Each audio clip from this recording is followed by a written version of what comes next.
Þættir talna er þegar við erum beðin um að finna alla þætti í ákveðnum tölum. Við skulum skoða nokkrar tölur. 18. Þegar við erum beðin um að finna þættina í 18, þá eru það tölurnar sem hægt er að margfalda saman og búa þannig til 18. Og það er augljóslega 1 sinni 18, 2 sinnum 9 og 3 sinnum 6. Ef ég skrifa síðan þættina upp í stærðarröð þá er það 1, 2, 3, 6, 9 og 18. Við skulum skoða 36. Það er aftur 1 sinni 36, 2 sinnum 18, 3 sinnum 12.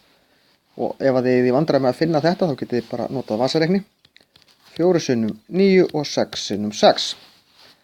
Þegar ég er komin með tölur hér sem eru jafnstórar eða álíka stórar, og ég prófa í raun bara 1 sinni, 2, 3, 4 sinnum. Ég prófa 5 sinnum, það gengur ekki, ég fæ ekki heila tölu út úr því, þannig að það gengur ekki.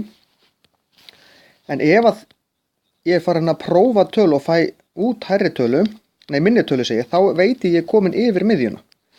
Síðan þegar ég skrifa þetta upp í stærðarröð, þá er þetta 1, 2, 3, 4, 6, 9. Ég skrifa 6 ekki 2. Ég er að finna bara hvaða tölur þetta eru, hversu oft sem þær eru. Og geta náttúrulega ekki verið oftar en 1 sinni. 9, 12, 18 og 36. Í þessu tilfelli eru þættirnir 1, 2, 3, 4, 5, 6, 7, 8, 9 tölur. Þetta eru 9 tölur, en hér voru það 1, 2, 3, 4, 5, 6 tölur.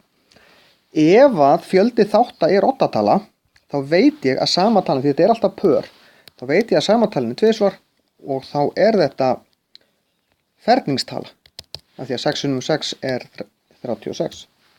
Síðasta talan sem ég ætla að skoða er 49. Þá erum við með 1 sinni 49, 2 sinnum gengur ekki 3, ekki 4 sinnum, ekki 5 sinnum, ekki 6 sinnum en 7 sinnum gengur, 7 sinnum 7. Og ég er komin með sömu tölu báðum megin, þá get ég hætt. 1, 7 og 49.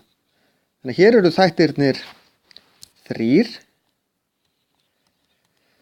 og þetta er líka ferningstala. En þið sjáuð áðan var ég með 18, þá var ég með 6 þætti, 36, 9.